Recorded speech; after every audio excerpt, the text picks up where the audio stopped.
జయకుమార్ గారు ఇప్పుడు మన కవుల్లో ఒక్కొక్క కవులు సాహిత్యం వీటిపైన పరిజ్ఞానం ఎక్కువ, జర్నీ ఎక్కువ ఉంది కాబట్టి మీకు అవునవునవును. కవుల గురించి వాళ్ళు ఒకళ్ళ గురించి ఒకళ్ళు ఏమనుకున్నారు, ఒకళ్ళ మధ్యలో ఒకళ్ళ గురించి ఎలాంటి స్థానం ఉంది అనేది అవునవునవును. ఒక డిస్కసివ్ పాయింట్. అవునవును.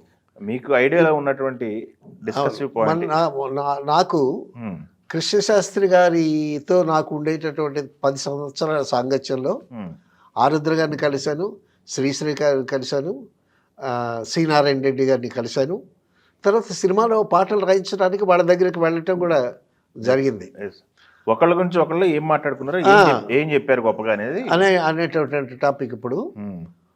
మద్రాసు సినిమా యాక్టర్ని చూడటానికి తిరుపతి వెళ్ళి, తిరుపతి నుంచి జనాలు గుంపులు గుంపులుగా వచ్చి ఎన్టీ రామారావు గారిని కలవటం చూసాం. హ్మ్. అలాగే సావిత్రి ఇంటికి వెళ్ళి సావిత్రిని చూడటం, ఎస్వి రంగారావుని చూడటం, గుమ్మడి గారిని చూడటం అట్లా జరుగుతూ ఉండేది.